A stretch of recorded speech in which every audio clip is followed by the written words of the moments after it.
अस्सलाम वालेकुम वरहमतुल्लाहि वबरकातुह। मेरा नाम है Ayesha Maria. I am from the biochemistry batch 1। मेरा कोर्स इस टाइम जो चल रहा है वो ऑर्गेनिक केमिस्ट्री है और मेरा जो टॉपिक है इस प्रेजेंटेशन का bio in organic chemistry, the importance of minerals in the long term health of humans. ये मेरे आर्टिकल्स के बारे में जहाँ जहाँ से मैंने अपना ये मटेरियल लिया है, जिस बुक से मैंने लिया है, जिस चैप्टर से मैंने लिया है, जिस पेपर से लिया है, ये सब उसका है और ये लेटेस्ट 2020 का है। कंटेंट्स की बात करते हैं तो introduction, function, resorption, calcium, iron, इन सब की हम लोग आयरन की, मैग्नीशियम की, जिंक की, विटामिन सबकी एब्जॉर्प्शन, बेनिफिट्स एंड फंक्शंस हम लोग पढ़ेंगे। इंट्रोडक्शन की बात करते हैं। हम इंट्रोडक्शन की बात करते हैं तो ये पता चलता है कि बायो इन ऑर्गेनिक केमिस्ट्री ये ऐसी मेजर फिलोसफी की ब्रांच है जो इस बात को डील करती है जो एसेंशियल मेटल और एलिमेंट्स को बॉडी के अंदर पहचाना जाए, इनके रिएक्शंस को स्टडी किया जाए और ये कैसे काम करती है इस बात को आइडेंटिफाई किया जाए और हमारे डेली इंटेक्स में मिनरल क्या होना कितना ज़रूरी है ताकि हमें बॉडी की बेसिक फंक्शन अच्छे से परफॉर्म कर सके। एग्जांपल हम लोग ले लेते हैं, कैल्शियम की ले लेते हैं, आयरन की ले लेते हैं, क्लोरीन की ले आयरन की ले लेते हैं, कॉपर की ले लेते हैं, मैग्नीशियम की ले लेते हैं, मैंगनीज और जिंक और विटामिन वगैरह की हम लोग एग्जांपल इसमें शामिल करते हैं। इन सबको बहुत जरूरी करार दिया है for proper function and the growth of human system. Human body के अंदर ये सब मिनरल्स केमिकल ओवरऑल हेल्थ को कंट्रीब्यूट करते हैं। बहुत सारे मेडिएशंस हमारी बायोलॉजी बॉडी में मौजूद होते हैं और हेल्प आउट करते हैं कि ग्रोथ के लिए ऑलमोस्ट साइंस ने 30 एलिमेंट्स अराउंड हमारी बॉडी के अंदर इन मेटल्स आयंस को दिखा गया और एग्जांपल इनमें इन्होंने यही डाली है कि hydrogen, carbon, nitrogen, oxygen and phosphorus ये बल्क पे प्रेजेंट है और कुछ ट्रेस एलिमेंट्स आर प्रेजेंट है कि आप देख सकते हैं और ये मिनिमम रिक्वायर्ड में होते हैं। ठीक हो गया। अब इसमें जो ट्रेस एलिमेंट्स है वो ये हैं वाइल, ब्रोमीन वगैरह और ये अल्ट्रा ट्रेस क्वांटिटीज में प्रोड्यूस होते हैं। ओके, अगर मिनरल सॉल्ट की बात करें तो बेसिकली ये सोर्स ऑफ मिनरल्स एक्सेस होती हैं और बायो अवेलेबल भी हो सकता है या नहीं हो सकता। समटाइम्स ये होता भी और नहीं भी होता। ठीक है, एग्जाम्पल फेरस सल्फेट, ये सिंपल सॉल्ट है आयरन और सल्फ्यूरिक एसिड का, लेकिन ये पानी में इतना सोल्यूबल होता है कि ये डाइजेस्ट सिस्टम से फ्लश आउट कर जाता है और as a small ion, small particles, तो इसकी अवेलेबिलिटी भी नहीं होती। दूसरी तरफ बात करते हैं फेरस फ्यूमेरेट की। ये चैलेटेड प्रोडक्ट है। इसमें फेरस को पूरे मॉलिक्यूल में चैलेटेड कर दिया जाता है और ये इतना लार्ज मोइटी बन जाता है कि हमारे स्टमक से फ्लश आउट नहीं होता बल्कि ये आगे इंटेस्टाइन की लाइनिंग के साथ जाके अटैच हो जाता है और फिर आयरन वहां होता है, वहां होता है जहाँ उसकी डिफ्यूज आउट कर देता है इनटू द ब्लड में। और इसी तरह हमारे पास जो आयरन है फेरस फ्यूमेरेट की तो बात करें तो वो ज्यादा अवेलेबल है एज अ फेरस सल्फेट से।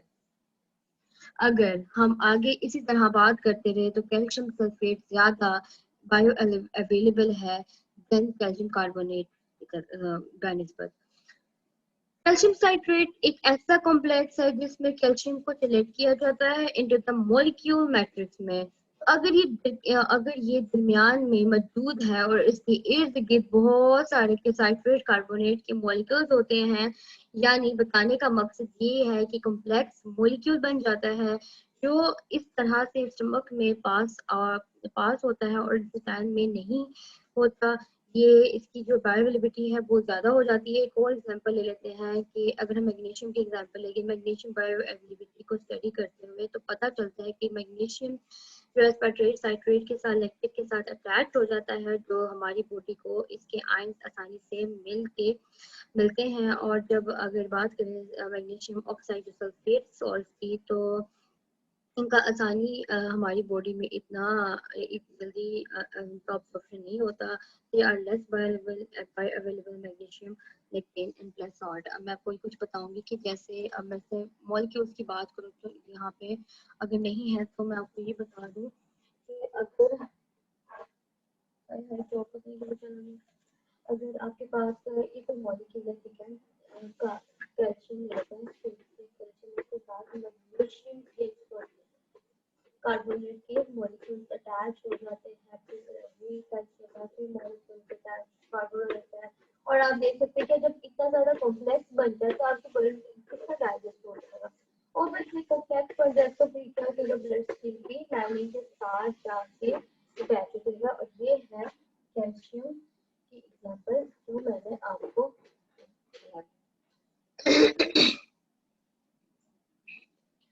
ठीक हो गया। एक बात करती हूँ, मैं कहाँ थी, इसमें यहाँ थी। Okay okay, organic chemistry of the अगर हम मेन जो बात है वो बात करें, कैल्शियम की बात करेंगे जिसका 20 नंबर है, कॉपर की बात करेंगे, मैग्नीशियम, जिंक, फेरिन, इन सब की हम बात करेंगे। सबसे पहले हम कैल्शियम की बात कर लेते हैं, ठीक है। आप ये देख सकते हैं यहाँ पे कि आपकी कैल्शियम कितनी जरूरी है आपके बोन्स के लिए। तो कैल्शियम की बात करते हैं। अगर कैल्शियम हमारे पास रिक्वायर्ड अमाउंट है और वो अगर बॉडी में पूरी नहीं होती, ठीक है, अगर रिक्वायर्ड अमाउंट है बॉडी पूरी नहीं होती तो चिल्ड्रन और एडोलसेंट गर्ल्स की भी उतनी ही एडजस्ट होती है जितनी एडल्ट और ओल्ड एजेस की इंडिविजुअल्स की। हमारे पास ऐसे डाटा भी मौजूद हैं जिसकी बात करें तो जिस बात को इंडिकेट करता है जो कैल्शियम बहुत ज्यादा इंपॉर्टेंट रोल प्रिवेंट करता है कोलेक्टर कैंसर को, कोलोरेक्टल कैंसर को।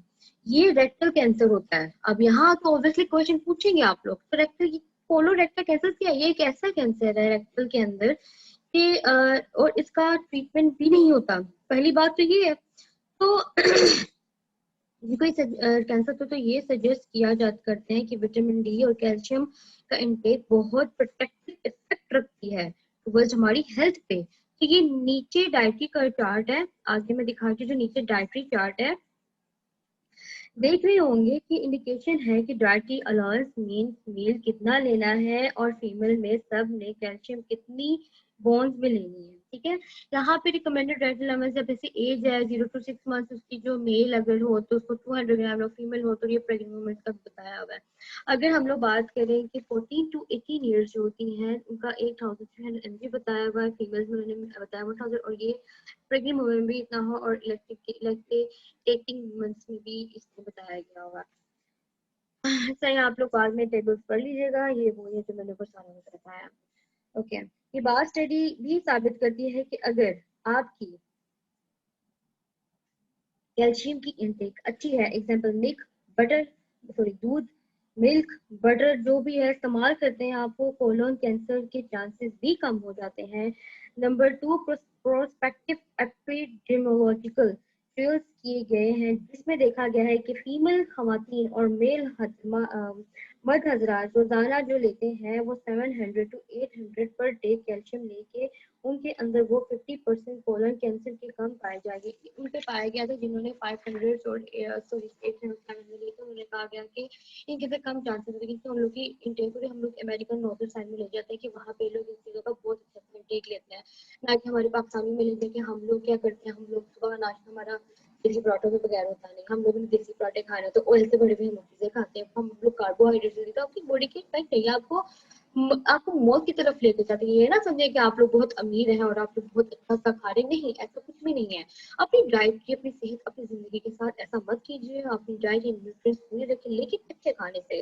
रात को भूख लगती है हम पिज्जा मंगवाते हैं, रात को भूख लगती है हम लोग सुबह नाश्ता नहीं तो हमारे से पराठे मंगवाते हैं, एक नान खा लेते हैं, क्या है। अब उसमें देखिए नाम में कितना कार्बोहाइड्रेट है, ये सब मैदा है इसके अंदर। आप वो कोई फ्रेंच फ्राइज, वो कोई आपको न्यूट्रिएंट्स नहीं दे रहे, वो कुछ भी नहीं दे रहे, वो आपको सेहत को ही स्ट्रॉन्ग करेगी। जब आप अन्नवार की तरह खाना कर लेते स्टार्ट कर देते तो आपकी बॉडी इस चीज को नहीं एक्सेप्ट कर पाती, वो क्या करती है एज अ स्टोरेज फॉर्म में रख लेती है। ये ना समझे कि आपको एनर्जी मिली, नहीं, वो स्टोरेज फॉर्म में रखती है। ऑब्वियसली आपको अपनी डाइट का और अपनी पालक सब्जी वेजिटेबल्स को खाना गरीबी बात नहीं है, ये अच्छी बात है। आप लोग अच्छी चीजें खाएं, अच्छा इंटेक रखें अपनी बॉडी को, आपकी स्किन अच्छी रहेगी। आजकल बाल उतर रहे, स्किन खराब हो लिखती होती है, हम गोश्त चिकन के अलावा कुछ खाते ही नहीं है। मैं इवन की वेजिटेबल्स की बहुत शौकीन हूँ और अल्हम्दुलिल्लाह कि मुझे गोश्त वगैरह का नहीं है और मैं अपनी न्यूट्रिएंट्स को बहुत अच्छा रखती हूँ। तो मुझे वैसे ही बहुत शौक है कि मैं सब्जियां वगैरह खाऊं। तो ये हम बात करते कोलन कैंसर कम पाए गए थे उन पे जो इस तरह की चीजें लेते थे। यहाँ मैं आपको बताना चाहूंगी कि प्रोस्पेक्टिव स्टडीज होती क्या है। जाहिर अब इसको भी बताना पड़ेगा मुझे। प्रोस्पेक्टिव स्टडी क्या होती है। प्रोस्पेक्टिव स्टडी ऐसे स्टडीज को कहा कहते हैं जिसके अंदर आप डेवलपमेंट देखते हैं और ये देखते हैं कि किसी भी चीज का आउटकम क्या होगा। अब उस रिस्क या प्रोस्पेक्टिव फैक्टर को कितना देखें, क्या हो सकता है, क्या डिसीज की तरफ जा रहा है इंसान, क्या उसके अंदर कमियां आ रही हैं, ये हम देखते हैं कि उसकी डेवलपमेंट क्या होगी। दूसरी तरफ अगर हम एपिडेमोलॉजिकल ट्रेल्स की बात करें तो ये एपिडेमोलॉजी ऐसी स्टडी है। एपिडेमोलॉजी जो मैंने पीछे वर्ड पढ़ा था इसके बारे में कि इसको ऐसे स्टडीज को कहा है जिसमें ये देखा जाता है किसी भी डिसीज का होना के चांसेस कितने हो रहा है। किसी इंसान को कैंसर है, किडनी का मसला है किसी इंसान को, तो हम लोग उस एपिडेमोलॉजी को स्टडी देखते हैं, साइंटिस्ट देखते हैं कि इस इंसान के अंदर कितने हो सकते हैं। अब हम लोगों को फैट का मसला हो रहा है, हम जाहिर लोग खाएंगे, हम अपना टेस्ट करवाएंगे तो हमें बता देंगे कि हाँ आपके अंदर ये चांसेस हो सकते हैं, आपको डायबिटीज हो सकती है, आपको हेपेटाइटिस हो सकता है, आपको बहुत सी चीजें हो सकती हैं। अगर वो इंसान इंडिविजुअल किसी पर्टिकुलर रिस्क फैक्टर या किसी भी एक्सपोजर किसी भी रिस्क फैक्टर्स के साथ इंडिविजुअल के अंदर को डिजीज के चांसेस हम लोग किस तरह पता चलेंगे वो मैंने बता दी कि कैसे होगा। अगर मैं आपको आगे बताऊं बायोकेमिस्ट्री ऑफ कैल्शियम में बताऊंगी कि हमारे पास स्प्रिंगली सोल्युबल कैल्शियम कंपाउंड होते हैं। ये बेसिकली एंडो एक्सोस्केलेटन के अंदर इनकॉर्पोरेट होने की सलाहियत रखते हैं। एग्जाम्पल कार्बोनेट फॉस्फेट, ये हमारी बोन के अंदर as calcium phosphate hydroxyapatite के तौर पर एब्जॉर्ब हो जाएंगे। ये सी शेल के अंदर अगर हम एक्सोस्केलेटन के अंदर बात करें तो मैरिन लाइफ के अंदर तो ये शेल जो होता है ना एक कीड़ा होता है समुद्री, उसके ऊपर जो शेल लगा होता है उसके अंदर उसके ऊपर जो शेल लगा होता है ना वो भी कैल्शियम का बना होता है। मैं आपको इधर दिखा देती हूँ। ये है सी शेल, ठीक है। इसके लिए जो रेसिपियों को जिसको हम लोग अक्सर आपने टेबलेट्स की मशहूरी देखी होगी उसके ऊपर ना इन्होंने सी शेल लगाया था। ये बताते हैं कि आपकी बोन, आपकी टीथ की बोन और ये जो है ना आपस में सेम, क्योंकि ये भी कैल्शियम की बनी होती है और हमारे बोन्स भी कैल्शियम के बने होते हैं और हमारे टीथ भी कैल्शियम के हैं। उसके बाद यहाँ पे कीड़ा था सी शेल स्नेल, उसके ऊपर भी जो बना वो भी कैल्शियम का ही होता है, ठीक है। अब आप देख सकते हैं कि किसी तरह कैल्शियम किस तरह कैल्शियम की कॉन्स्टिट्यूट कर सकते हैं, ठीक है। अगर ये बताना मैं आगे ये मैं आपको ये बताऊंगी कि बोन जो होती हैं उनके अंदर 50% कोलेजन होता है जो फाइबर का है, प्रोटीन्स होता है 50%, हाइड्रोक्सिल एपेटाइट प्रेजेंट होता है। अगर किसी भी इंसान का एवरेज वेट देखा जाए जो 70 के जी है उसके अंदर सलाखी डेफिनेटली 1100 ग्राम कैल्शियम कंटेन कर सकता है और ये ऑलमोस्ट बोन टिश्यू में होता है। कैल्शियम एक बहुत इंपॉर्टेंट मटेरियल स्ट्रक्चरल बनाता है। Example bone, teeth, shell, because calcium जो है वो इनसॉल्युबल कार्बोनेट बनाने की सलाहियत रखता है, इसलिए हमारे बोन टीथ पानी में डिजोल्व नहीं लगते। क्यों नहीं होते? अगर मैं अपनी बात करूं, अगर मैं अपनी टीथ की बात करूं, बोन्स की बात करूं, ये एग्जिस्ट करते हैं एज एपिटाइट जो कि फॉर्मूला आपको नजर आ रहा होगा नीचे, और ये हमारे तीस के ऊपर एनिमल होता है वहाँ फ्लोरो एपिटाइट के तौर पे काम करते हैं। ये है फ्लोरो एपिटाइट के तौर पे ये है फॉर्मूला, ठीक है, एनिमल, ठीक है।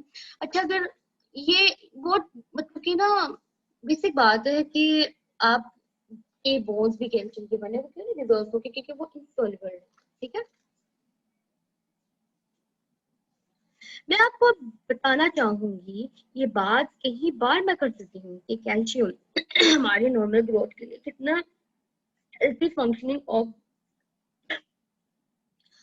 द बॉडी के लिए बहुत जरूरी है। मैं अब आपको ये बताना चाहूंगी कि कैल्शियम सेल्स जो है कैल्शियम सेल फंक्शन को रेगुलेट करता है, कैल्शियम उनके मैसेंजर को रेगुलेट करता है, और जो कि हमारे पास हार्मोनल एक्शन जरूर एक्शन के लिए जरूरी है। Muscle contraction, nerve impulse and blood clotting हमारे हार्ट को रेट ट्रिगर करता है।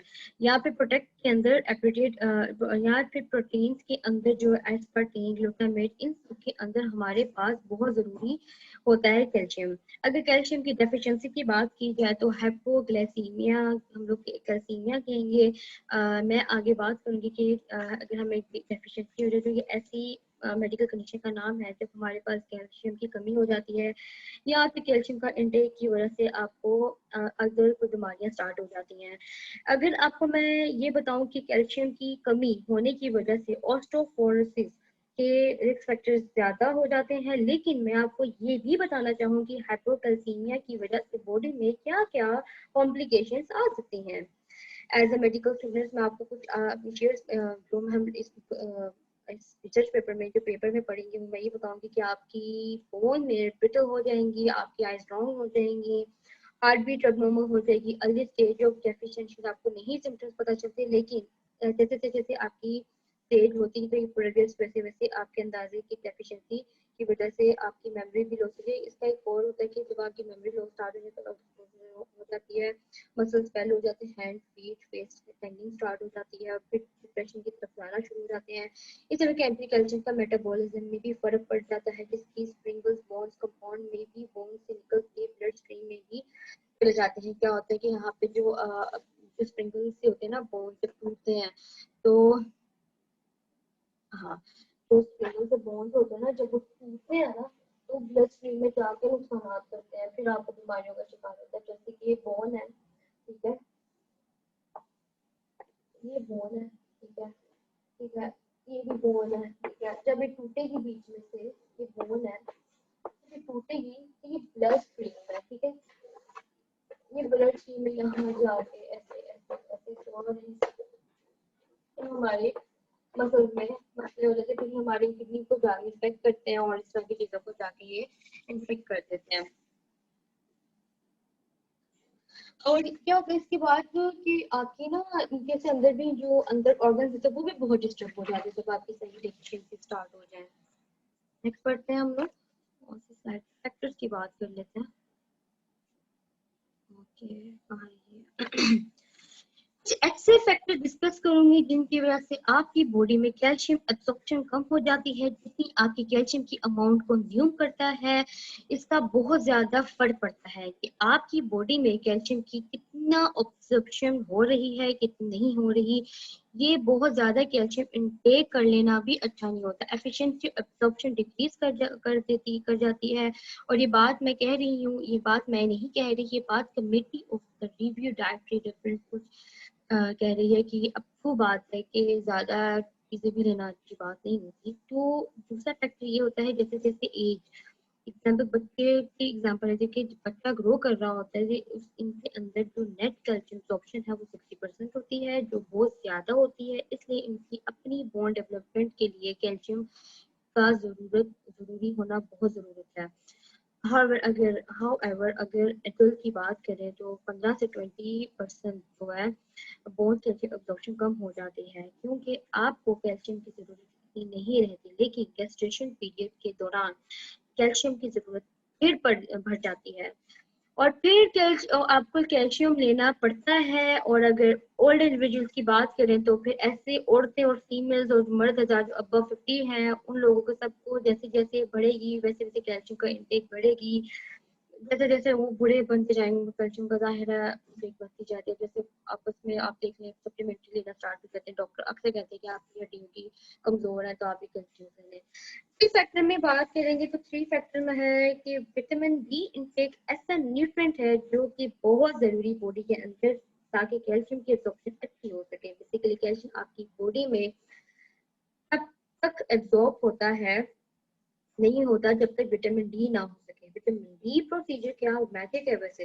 विटामिन डी प्रोड्यूस करने के लिए अक्सर हम क्या करते हैं सर्दियों के अंदर, हमारे अंदर विटामिन डी की सर्दियों में कमी हो जाती है, हम लोग क्या करते हैं धूप के नीचे बैठ जाते हैं, उसमें क्या हमारी बॉडी में विटामिन डी प्रोड्यूस हो जाता है और उससे से कैल्शियम की एब्जॉर्प्शन स्टार्ट हो जाती है।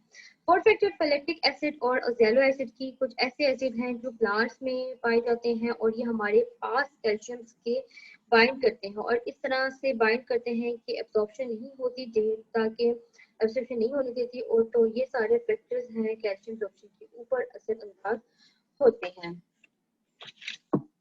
आगे बात करती हूँ। ओके, अगर इसको मैं आपको एक एग्जांपल दे दूं कि अगर एग्जाम्पल के साथ समझाना चाहूँ तो पालक ले लें, पालक के साथ दूध इस्तेमाल करते हैं तो पालक जो है वो आपके दूध में मौजूद कैल्शियम को एब्जॉर्ब कर देता है। इसलिए जब खाना खाएं इस चीज का ख्याल रखें कि कौन सी चीज किसके साथ कॉन्ट्रास्ट में इस्तेमाल कर रही है।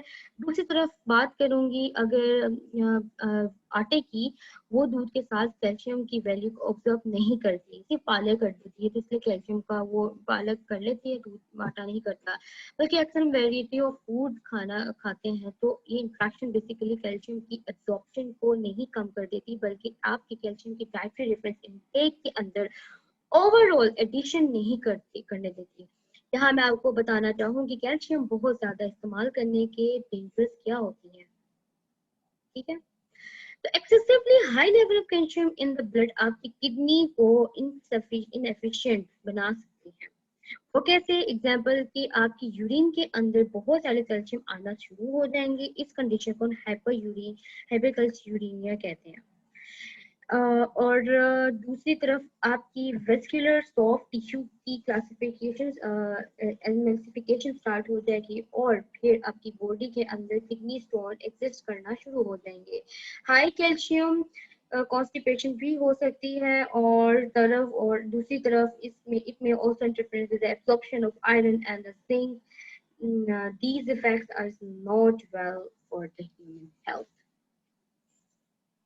अगर हम सी कैल्शियम की सप्लीमेंट की बात करें तो रोड सप्लीमेंट ये ऐसी कंपनी है जिसके पास बहुत सारे variety of calcium soil organic compounds available होते हैं और इन्हें सक्सेसफुली लिया जाता है।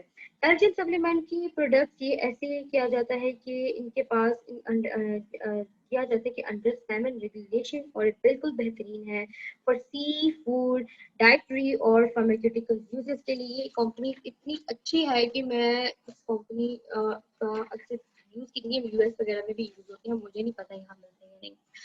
मजीद इसके अंदर लैक्टेट फ्यूमेरेट मैलिएट सक्सिनेट शामिल है। जोश एक ऐसी कंपनी है, JOSH ऐसी कंपनी है जो कभी कभी इसके लिए भी यूज होती है फॉस्फेट कार्बोनेट हाइड्रोक्सीनेट और एक ऐसा कैल्शियम के साथ भी बात करें साइट्रेट मैलेट है। ये आम यूज किया जाता है, इसकी पायरेबिलिटी भी ज्यादा है।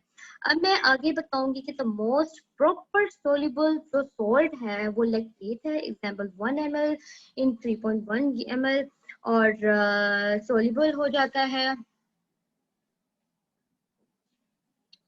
सॉल्युबल हो जाता है। एक और कैल्शियम सॉल्ट के साथ बात करें तो साइट्रिन मैलेट है, ये आम यूज किया जाता है और ये इसकी वायलेबिलिटी भी होती है। अब मैं आगे बताऊंगी the most probable soluble salt है वो लैक्टेट है। एग्जांपल 1 ml को अगर हम लोग इन 3 ग्राम सॉल्युबल के लिए तो रूम टेम्परेचर में ऑप्टिमेटेड को 2 ग्राम इन 100 ml सॉल्युबल टेम्परेचर में ये भी सॉल्युबल होता है। 0.1 ml 100 ml में ले तो ये भी सॉल्युबल रहता है रूम टेम्परेचर में। तो बाकी सॉल्ट्स है वो जो बाकी सॉल्ट है वाज अ पर्टिकुलरली इनसॉल्युबल क्योंकि 1 mg सॉल्युबिलिटी पाई जाती है। ये जो सोल्यूबल सॉल्ट होते हैं ना, ये ऑलमोस्ट लिक्विड प्रोडक्ट के लिए ज्यादा जरूरी होते हैं क्योंकि वहाँ प्रोडक्ट की सॉल्युबिलिटी ज्यादा जरूरी होती है और इनसॉल्युबल सॉल्ट होते हैं still can be used as a liquid when suspension जो एक्सपेक्ट की जा रही होती हैं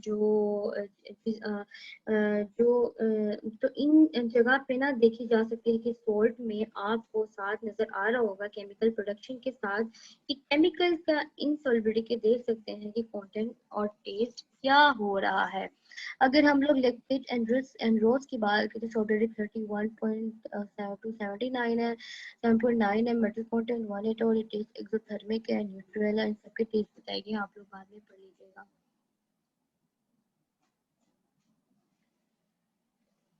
ओके, सो कॉपर की बात करते हैं। अगर नेक्स्ट मैं कॉपर की बात बताऊं, कॉपर एक ऐसा एलिमेंट है जिसकी बहुत ज्यादा जरूरी है फॉर ह्यूमन बॉडी के अंदर, ठीक है, ताकि वो फंक्शन अच्छे से तरीके से बॉडी परफॉर्म कर सके। हर केमिकल का अपना अपना रोल है और बॉडी के लिए बहुत जरूरी होता है। हमारी बॉडी के तमाम टिश्यू पे भी ज्यादा पाया जाता है, और ये बॉडी के तमाम टिश्यू में भी पाया जाता है, और ये प्ले करता है एक ऐसा role information of connective tissue और normally functioning of muscle, immune and nerve system, इन सब को सीयू की बहुत ज़्यादा ज़रूरत होती है परफॉर्म करने के लिए अपने फंक्शन। अगर मैं आपको आगे बताऊं तो हमें बॉडी को जो रिक्वायर्ड करती है वो नॉर्मल ग्रोथ और हेल्थ के लिए कॉपर भी रिक्वायर्ड करती है। तो कॉपर अलोंग विद आयरन क्या करती है, ये भी बहुत अच्छा क्वेश्चन हो सकता है यहाँ पे। कॉपर विद अलोंग आयरन क्या करती है, ये बहुत क्रिटिकल कंपोनेंट होती है इनकी formation of red blood cells. हम उनकी formation of red blood cells, हम जानते हैं कि आरबीसीज के अंदर आयरन और बीन अ कंपोनेंट की काम की तरह मौजूद होता है, लेकिन क्यू की बात उतनी ही, मतलब कॉपर की बात उतनी ही जरूरत है, उसकी भी उतनी ही जरूरत है आरबीसी के अंदर जितनी हम लोग आयरन की बात करें। क्योंकि कॉपर की इन्फ्लुएंसी की बात की जाए तो हमारे हार्ट और एट्रियोसिस, जो आर्टरीज हैं, वो बहुत ज्यादा हेल्प करता है प्रॉपर फंक्शनिंग के लिए। जो कॉपर है बॉन्ड इफेक्ट्स की प्रिवेंट करता है, ऑस्ट्रोफोसिस और ऑस्टियो आर्थराइटिस को भी बहुत प्रिवेंट करता है, हमारी हेल्थ की कनेक्टिव टिश्यू को भी प्रमोट करता है, और नील टेंडन्स और कनेक्टिव बोन्स के अंदर जो होता है ना उसको भी बहुत प्रिवेंट करता है। अब यहाँ पे आप देखिए इन्होंने एज बताई है रिकमेंडेड डाइटरी लर्न्स जो हम लोगों ने देखनी है।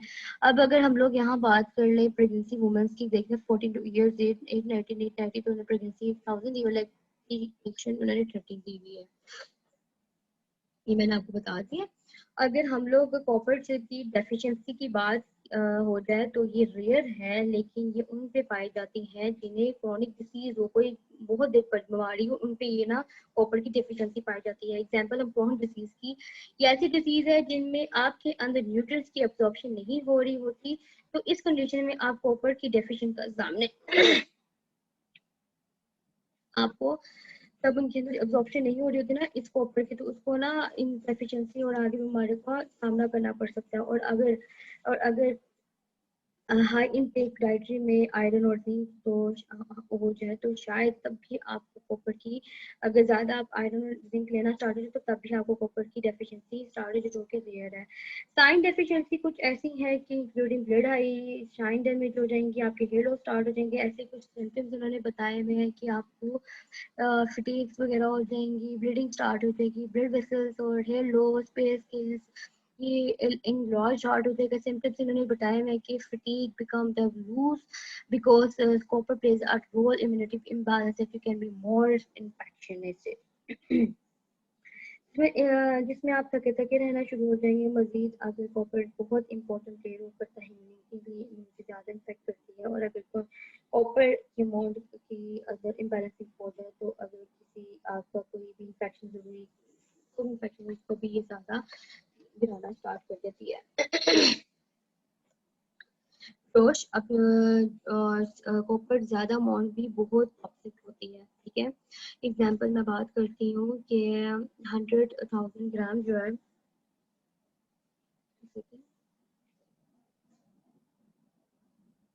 ओके, 100 माइक्रोग्राम से भी ज्यादा लेते हैं तो आपके लिए बहुत ज्यादा नुकसानदेह है कॉपर, ठीक है। एक्यूट पॉइजनिंग होता है, आपको नोजिया, वोमिटिंग, डायरिया वगैरह स्टार्ट हो जाता है।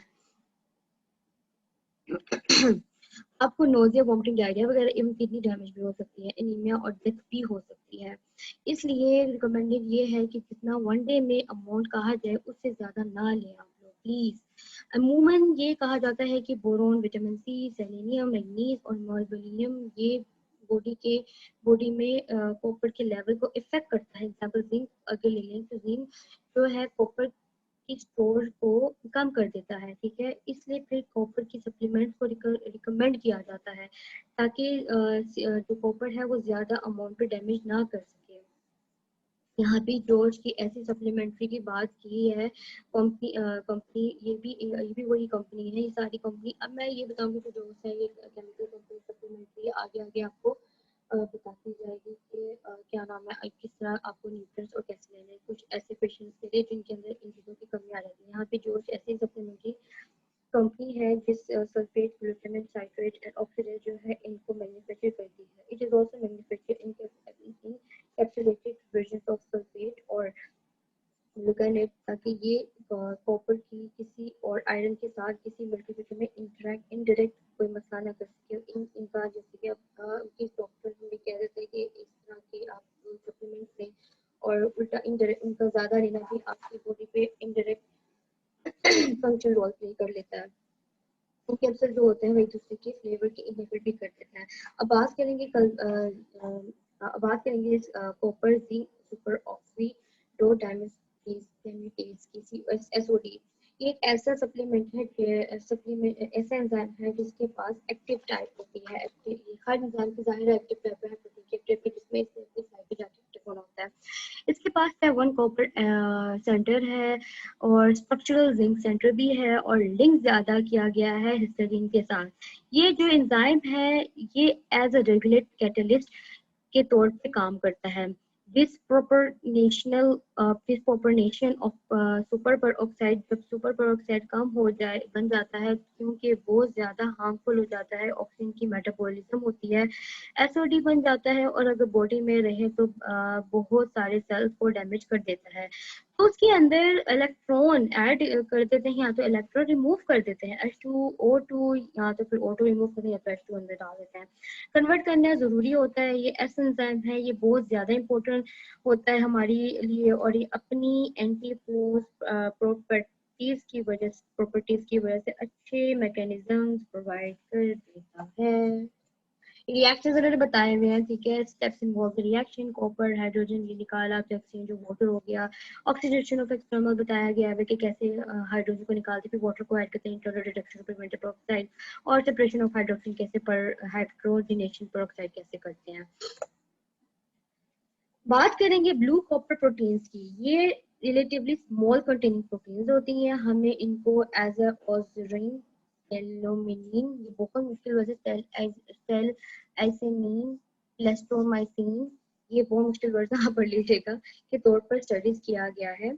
ये बेसिकली लीफ प्लांट से एक्सट्रैक्ट किया जाता है। आपको इसके नाम से ही पता चल गया, तभी तो बहुत मुश्किल नेम है। प्लास्टोसाइनिन की का ब्लू कलर क्यों होता है, ये इसलिए होता है, वो इसलिए होता है कि इसके अंदर कार्बन के अंदर जो होता है ना चार्ज 2+ होता है, लेकिन जैसे कार्बन एक इलेक्ट्रॉन मिल जाता है, कार्बन को जब एक इलेक्ट्रॉन मिल जाए ना Cu+ से कन्वर्ट हो जाता है, इसकी वजह से ट्रांजिशन स्टार्ट बन जाती है और एक D9 से D10 तक के दौरान हो जाती है और जिसकी वजह से ये ब्लू कलर लेस हो जाता है। फिर कहते हैं कि नॉन ब्लू कॉपर प्रोटीन। अगर हम फेरोप्लाज्मिन और सेरोप्लाज्मिन की बात करें तो ये फेरो ऑक्सी जो एग्जाइम है और हम बॉडी के अंदर हमारी बॉडी के अंदर ये भी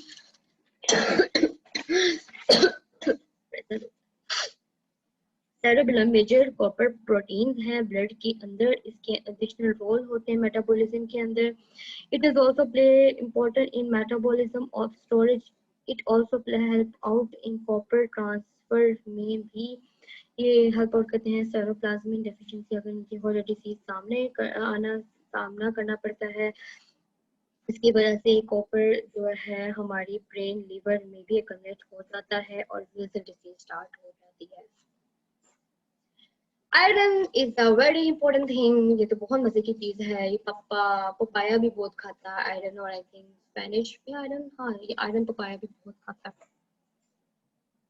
अब बात करते हैं आयरन की डिस्कस करने की, ठीक है। आयरन एक ऐसा मिनरल है जो हमारे खाने में इस्तेमाल होता है और 100 प्रोडक्ट्स में भी होता है। डाइटरी सप्लीमेंट इसकी मिलती हैं। आयरन एक एसेंशियल कंपाउंड होता है हाइमोग्लोबिन का, और हेमोग्लोबिन वो प्रोटीन है जो ऑक्सीजन ब्लड में कैरी करता है, और एस्ट्रोसाइट प्रोटीन जो वेस्टराइज प्रोटीन जो ट्रांसफर करती हैं O2 को। तो ये लंग्स टिश्यू आयरन मायोग्लोबिन में भी मौजूद होता है। ऐसी प्रोटीन्स हैं कि ये बेसिकली मसल्स के अंदर रिले करती हैं और मसल्स को O2 में प्रोवाइड करती हैं iron. also produce or metabolism, it is also necessary for growth and development and normal cellular function and synthesis of some hormones and connective tissues. Iron forms most 3 to 4 grams in adult में होती हैं। बाकी remain जो iron है वो store हो जाती हैं फेरिन और हेमोस्पोड्रीन जो है ये जो कि डिग्रेडेशन और प्रोडक्शन ऑफ फेरिन के का इन द लिवर में हो जाता है, स्किन और बोरामेनो में भी हो जाता है या फिर मायोग्लोबिन में भी स्टोर हो जाता है। हेमेटोटिपिकली बहुत ज्यादा थोड़ा अमाउंट पे आयरन फ्लश आउट हो जाता है थ्रू द यूरिन फीसेस या गैस्ट्रोइंटेस्टाइनल ट्रैक्ट के थ्रू या स्किन ज्यादा से ज्यादा लूज मेंस्ट्रुएशन मोमेंट्स में भी ये आयरन फ्लश आउट हो जाता है। अगर हेमोग्लोबिन कंट्रैक्शन की बात करें तो रिट्रीवली मेजर की जा सकती हैं कि ताकि पता चल सके कि इंसान में इनफ आयरन है या नहीं।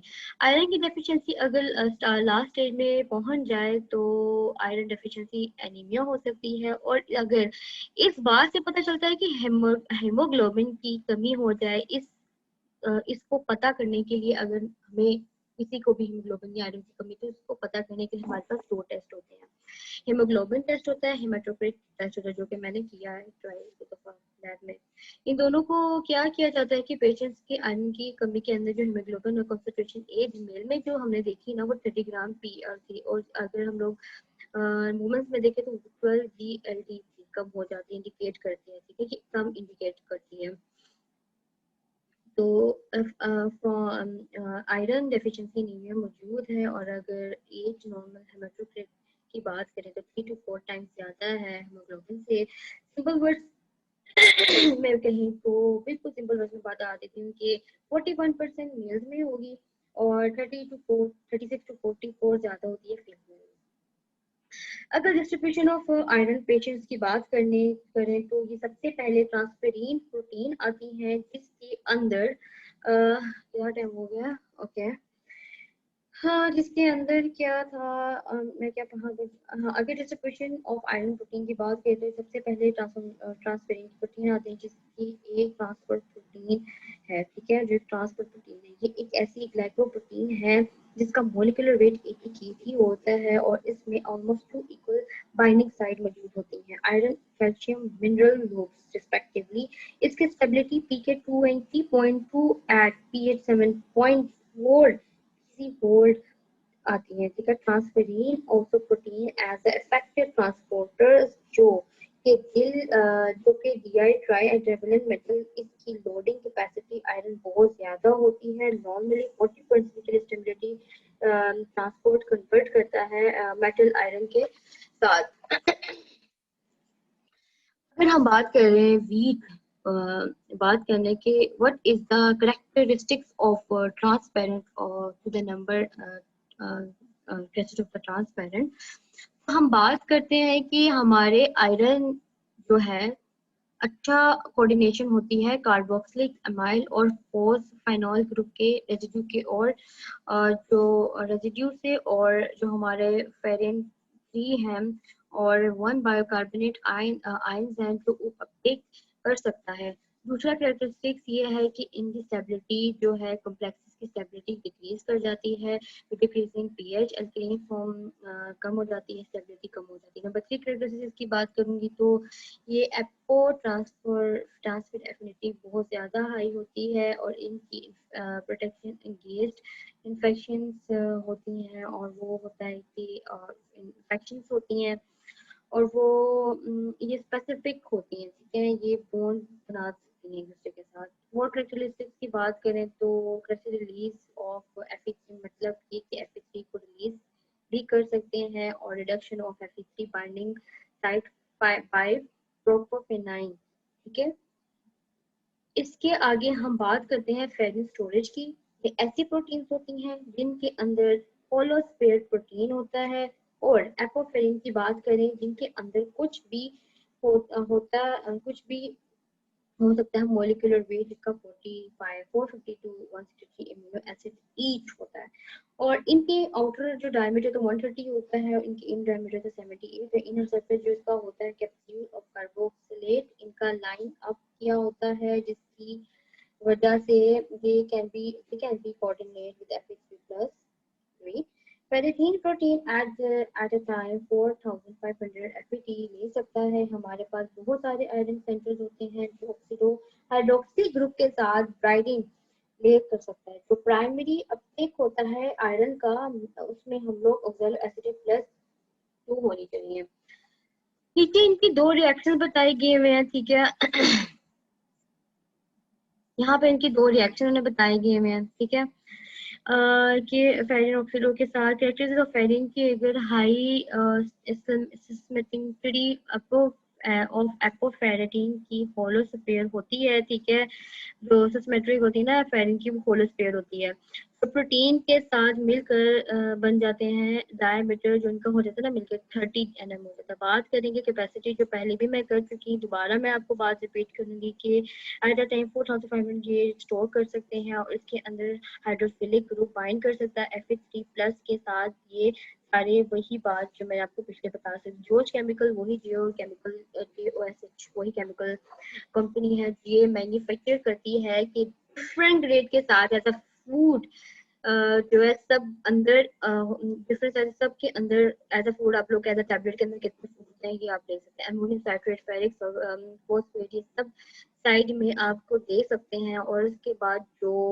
जो ऐसी चीज जो है एक और काम करती है कि वो फेरिक सल्फेट को इनकैप्सुलेटेड प्रोडक्ट बनाती है और इनसे फोरोफेमरेट और रिड्यूस आयरन भी हो जाता है।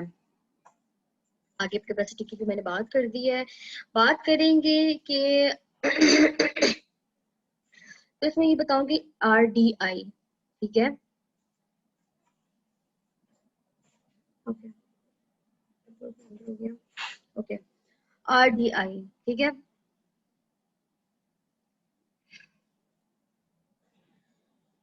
डेली डाइटरी इनटेक, मेरा गला सूख रहा है, वो 400 mg per day for adult mail. और आगे वुमेन्स में अगर और चिल्ड्रंस में भी बात करें तो उनके अंदर जो है इसकी कम जरूरत होती है। एमटी बहुत ज्यादा वाइटल न्यूट्रल प्ले रोल करता है। जो मैग्नीशियम है वो बहुत ज्यादा इम्पोर्टेंट रोल प्ले करता है। ठीक है, जो है और हमारी बॉडी के अंदर जो 400 mg डे की जरूरत होती है, तो एज में हर एज में नहीं लेंगे। ये हमारी बॉडी जब हमें जरूरत है तभी लेंगे। It is required to help the body produce energy, और ये प्रोटीन सिंथेसिस होती हैं और नर्व्स फंक्शन, ब्लड को ग्लूकोज को भी सिंथेसिस करने में भी हेल्प करती हैं। ये सब मैग्नीशियम करता है। इसके अलावा फंक्शन है मैग्नीशियम का, ये हमारी बॉडी को मेंटेन करता है और रेगुलेट करता है। और एमजी को डेफिशिएंसी अगर हो जाएगा, इसकी डेफिशिएंसी की बात कर रहे हैं, आप देख लें यहाँ पे वो पाया कितना एमजी खाते हैं, मैग्नीशियम खाते तभी जो इतना स्ट्रॉन्ग है। और अगर हम अपनी हेल्दी जूस वगैरह भी लेंगे तो ऑब्वियसली हम लोग हेल्थ में रहेंगे। और मैं इमीडिएट अच्छी सी डाइट लेती हूँ और यहाँ पे देख लें।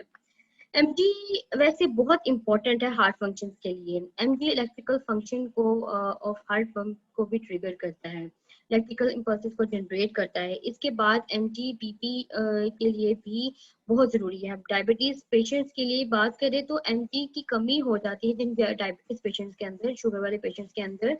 इसके अलावा एमडी सप्लीमेंट्स भी दी जाती हैं पेशेंट्स को। एमडी फाउंड किया गया है ये रेगुलेट बीपी को और हार्ट को, और इसके अलावा बहुत ज़्यादा रोल प्ले करता है सिक्रेशन ऑफ इंसुलिन।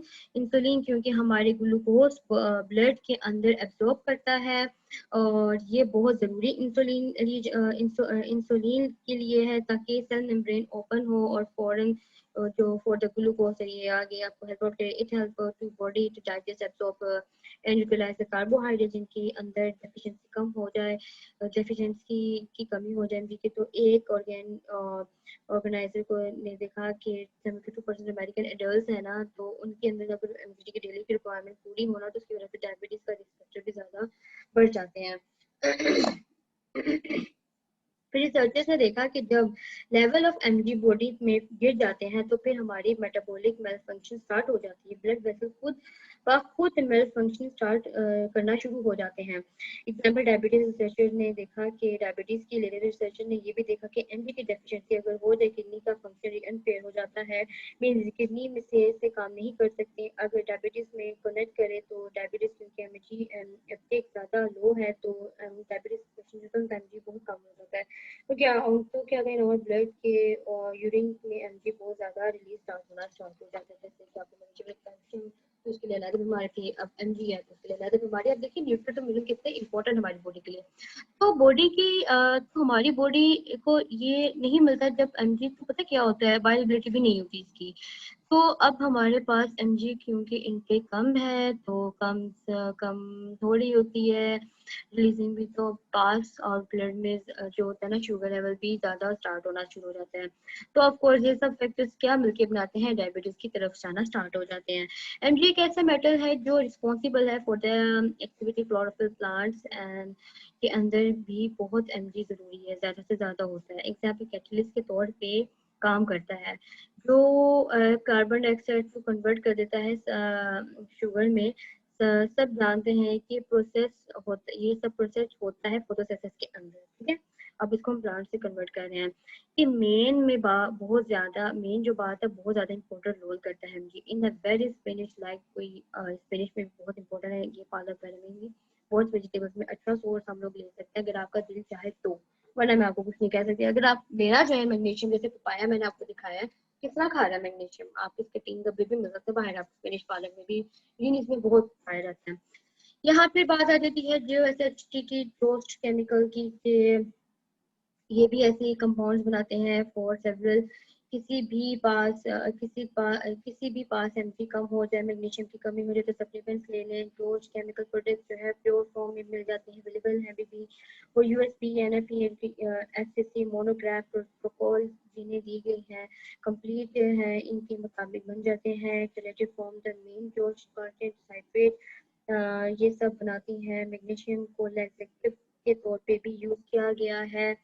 और मैग्नीशियम के बहुत से सोर्सेज ऐसे हैं कि वाटर में सोल्यूबल हो जाते हैं, फॉर सोल्यूबल के लिए भी यूज है, इनसोल्यूबल हो जाते हैं हाइड्रोजन हाइड्रेट फॉस्फेट के लिए। ये ड्राई पाउडर में भी, टैबलेट के तौर पे भी, सस्पेंशन के तौर पे भी यूज होते हैं, जिनको हम बड़े मसले होते हैं स्मेल होते हैं। जो केमिकल प्रोडक्ट्स मैग्नीशियम के एक्सोकॉर्बेट की बात की जाए तो 72% सोलिबिलिटी, मेटल्स का जो है 62 से 66 है, और न्यूट्रल स्लाइटली स्लाइटली होता है।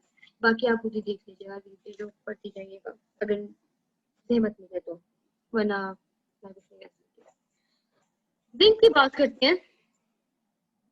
जिंक जिंक एक और एलिमेंट है जिसमें हम बात करेंगे कि ये स्मॉल अमाउंट ऑफ बॉडी में प्रेजेंट होता है, बिल्कुल थोड़ा सा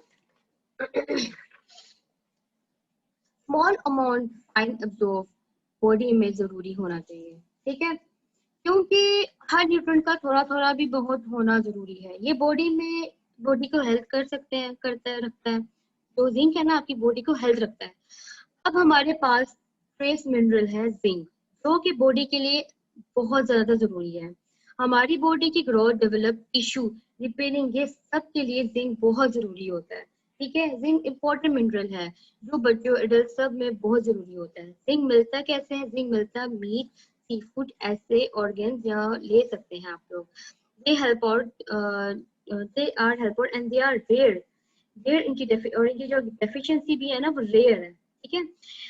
ट्रेस मिनरल्स की डेफिशिएंसी जो जिंक है कोज करता है कि कम होती है, तो अगर अगर कोज करती है तो अगर ये हो जाए तो बच्चों में ग्रोथ रिड्यूस हो जाए, उनकी डेवलपमेंट ज्यादा नहीं होगी। एग्जाम्पल बच्चे बीमार हो जाते हैं, उनकी फीवर हो जाती है, उनकी ग्रोथ डेवलपमेंट डिसीज हो जाए, रेजिस्टेंस की कमी हो जाती है, और फिर जख्म बहुत से स्टार्ट हो जाते हैं। ओल्डेस्ट पेपर्स के अंदर भी अगर देखें तो per day 50 mg zinc use कर सकते हैं आप लोग। अगर हम खाना खा रहे हैं तो सुबह और शाम का, तो आपका जिंक उसी के अंदर अमाउंट में कवर हो जाता है। Zinc is essential mineral because it is a natural food maintain होता है, और ये आर्टिफिशियल भी आप यूज कर सकते हैं। ये कोल्ड ड्रग्स, रेमेडीज, सप्लीमेंट्स में भी पाया जाता है। हमारे पास जिंक बहुत ज्यादा न्यूमरस एक्सपेक्ट रखता है, मेटाबॉलिज्म को भी रेगुलेट कर रखता है। जिंक चाहिए वो जिंक चाहिए होता है तो कैटालिटिक प्रॉपर्टीज को भी अगर जिंक चाहिए होता है तो फॉर कैटालिटिक प्रॉपर्टीज के लिए तो 100 enzymes at a place immune system को भी सिंथेसाइज करता है, और डीएनए एंड सेल डिवीजन के लिए। जिंक ग्रोथ, प्रेगनेंसी, डेवलपमेंट भी इंपॉर्टेंट रोल प्ले करता है। Due to the also required properties of the taste and smell में भी ये बहुत इंपॉर्टेंट रोल प्ले करता है। जिंक की अगर डेफिशिएंसी की बात करें तो हमें कैसे पता चलता है कि जिंक की डेफिशिएंसी हो जाए, तो बहुत इंपॉर्टेंट बात आ जाती है। ग्रोथ रिटार्ड होती है और भूख लगती है, इम्यून फंक्शन इम्पेयर हो जाता है, बहुत सेवियर केसेस में जिंक की डेफिशिएंसी हेयर फॉल स्टार्ट हो जाती है, डायरिया हो जाता है, हाइपोगोनिज्म मेल्स में जो स्टार्ट हो जाती है, हाई और आई स्किन लेजेंस हो जाती हैं, वेट लूज हो जाता है, बहुत सारे सिम्टम्स हैं, ये आप देख लीजिएगा, नॉन स्पेसिफिक है, मैं आपको भी बता रही हूँ इनकी अक्सर दूसरी हेल्थ कंडीशन के साथ एसोसिएट किया जाता है, इससे बहुत ज़रूरी मेडिकल इसलिए इनके लिए इन पेशेंट्स के लिए ना बहुत ज़रूरी है मेडिकल चेकअप हर साल अपना रखें। और जिंक को लैब में इतनी जल्दी नहीं पता चलता कि इस बंदे के अंदर जिंक की कमी, इसलिए क्योंकि बॉडी में ट्रांसमिसिबिलिटी की वाइडली होती है जिंक की, प्लाज्मा सीरम जिंक लेवल जो जिंक का लेवल है बहुत कॉमनली इस्तेमाल किया जाता है ताकि पता चल सके कि जिंक का लेवल है कि नहीं, और इस तरह हम लोग जिंक के लेवल को पता कर सके, क्योंकि ये रेयर होता है तो ये बॉडी में कहीं कहीं पाया जाता है, तो इसको टेस्ट भी करना बहुत मुश्किल होता है। ओके, जोश केमिकल जो प्रोडक्ट्स हैं, ठीक है, जोश chemical products, several products intake अगर हाँ जोश की सॉरी जो जिंक की इनटेक है ना वो 450 पर डे आप ले सकते हैं। जोश केमिकल प्रोडक्ट्स जो है ये सेवरल प्रोडक्ट्स बनाती हैं जो सप्लीमेंट ले सकते हैं, इस्तेमाल किए जा सकते हैं। जिंक हमारे पास लो लीड होती है तो हैवी प्रोडक्ट्स को भी बनाती है, ये कैप्सुलेटेड और इंटरप्रेसिव फॉर्म में भी एब्सॉर्ब हो जाती है और ये हर मार्केट में अवेलेबल है। जिंक एक्सप्रोप्रेटेड की बात की तो ये सॉल्युटी होती है, फ्रीली सॉल्युबल होते हैं। मेटल की क्वांटिटी वो 12-20 to 30 में और उसका जो स्टेज होता है शार्ट बिटिंग होता है, अजीब सा। विटामिन बी 12 की बात करें, विटामिन बी 12 एक बहुत ज्यादा कैबलेट कोबाल्ट कॉम्प्लेक्स है और ये और इसे बेसिकली लिवर से आइसोलेट किया गया था, ठीक है। और अब इसमें क्या करेंगे कि जो विटामिन बी 12 की अगर हम लोग डेफिशिएंसी की अगर बात करें तो साइनो का कोबालामिन भी कहते हैं। बी 12 की अगर डेफिशिएंसी हो जाए तो क्या करते हैं, परनियोसिस एमीनिया हो जाता है, परनीशियस एमीनिया। मुझे ना ये नीडियो वर्ड है तो बहुत मुश्किल मेरे मुंह में आ रहे हैं। और अगर बात करें विटामिन बी 12 के स्ट्रक्चर की तो ये सेंट्रल में कोबाल्ट एटम मौजूद होता है और उस ग्रेडिएंट इसके इर्द गिर्द जो होता है ना साइक्लिक बन जाता है, ठीक है। इसको हम ले कहेंगे रीग्रेसेंबल कहते हैं, ठीक है। ये शक्ल में रिंग की तरह होता है, एग्जाम्पल शक्ल में हेमोग्लोबिन की तरह भी मैच कर सकते हैं आप लोग, लेकिन इसके अंदर मीथेन की कमी भी होती है। मीथेन की एग्जाम्पल कोबाल्ट जो है 4 नाइट्रोजन एटम सेंटर में होते हैं इसके इर्द गिर्द, ठीक है। और इसके अंदर कॉम्प्लेक्स एक ऑर्गेनिक प्रोपोर्शन होता है जिसमें फॉस्फेट और sugar organic fifth nitrogen bond होते हैं। कोबाल्ट से अगर हम बात करें तो ये अगर सिक्स से बात करें तो ये एक्टिव साइट होती है और ये वेरी कर सकती हैं कि one molecule to the next molecule. जब सी नाइट्रोजन की ग्रुपिंग की बात कर सकते हैं तो हम लोग साइनोप्लामिन बन जाए, अगर ग्रुपिंग कार्बन नाइट्रोजन की ग्रुपिंग की बात करें साइनोप्लामिन बन जाता है, बट ये एक्टिव फॉर्म में भी नहीं होता है, लिविंग टिश्यू में भी नहीं होता, लेकिन बायोलॉजिकल फॉर्म में वाटर में प्रेजेंट होता है। और हमें कैसे पता चलेगा बी 12 पोर्टेबल है, एजेंट होता है बी 12 की रिजर्वेशन ऑफ, और जब बी 12 की रिड्यूस वाटर जब बी 12 रिड्यूस वाटर करेगा और गिव द हाइड्रोजन। अब आगे हम बात करते हैं बी 12 की, तो बी 12 के synthesis by the microorganism in soil to soil में और इन सॉइल में इन सॉइल माइक्रोऑर्गेनिज्म इसको बनाती हैं। एनिमल्स इस साइन के अंदर विटामिन बी 12 प्रेजेंट होता है वाटर में भी और इनमें in man and animals is it is synthesised in colon, जो आदमी है और जो जानवर को इनको सिंथेसाइज करके कोलोन और इट इज माइक्रोऑर्गेनिज्म बनाती हैं, या फिर एग्स ऑफ फिश या उसमें भी प्रेजेंट ज़्यादा से ज़्यादा मिल्क में होता है। बी 12 प्रिवेंट होता है ऐसे मेट्रोजम जिनमें लेगमेंट स्टार्च और रूट्स वेजिटेबल्स के अंदर भी मौजूद होता है। बी 12 के अंदर बी 12 के रोल की बात करें तो ये इम्पोर्टेंट प्ले रोल करती है ये इन वेजिटी प्रोडक्शन और ये essential for the proper improvement functioning. तो इसकी बात करें तो बी 12 की डेफिशिएंसी की तो ये इम्यूनिटी को कम भी हो जाती है इसकी वजह से, बल्कि कुछ और इम्यून सिस्टम को भी डिसऑर्डर्स हो जाते हैं। हमने डेफिशिएंसीज के बहुत सारे चांसेस हो जाते हैं और सप्लीमेंट्स के भी जो उसके अवेलेबल होते कि अगर आपको अगर डेफिशिएंसी हो जाए तो आप लोगों को कितना ये सबका सामना करना पड़ता है। तो फिर क्या करते हैं डॉक्टर्स आपको सप्लीमेंट्री देते हैं। तो इसका मतलब होता है कि आपको अपने बॉडी का ख्याल रखना बहुत जरूरी है, जो कि मेरी प्रेजेंटेशन का हिस्सा था कि हर मिनरल, हर बॉडी, हर न्यूट्रिएंट्स आपकी बॉडी के लिए बहुत जरूरी है। हर चीज इंसानों की तरह खाई चाहिए, ना कि आप फास्ट फूड के पीछे पड़े जाओ कि आप स्नैपचैट डाल रहे हैं फास्ट फूड के लिए, लेकिन ये अच्छी बात नहीं है। तो अच्छा खाएं, अच्छा लिए, अच्छा पिए और ज्यादा मिकदार में भी ना खाएं, तभी ना खाएं कि आपकी बॉडी को नुकसान हो जाए। बेटर है कि हर चीज को इंग्रेडिएंट प्रोडक्शन के मुताबिक यूज कीजिए। अपनी हेल्थ का ध्यान रखिए, अपनी स्किन का ध्यान रखिए। जिंदगी बहुत इंपॉर्टेंट चीज होती है आपके लिए, इसको अन्नों की तरह ना यूज कीजिए। आप सब कुछ काम करें लेकिन अपनी खाने पीने का भी बहुत ध्यान रखिए। Thank you for so much, that's all from my side. और मेरी तरफ से प्रेजेंटेशन खत्म होती है। आई होप आप सबको बहुत अच्छी लगी होगी। तो अल्लाह हाफिज। और मैं बंद कर देती हूँ। हम्म,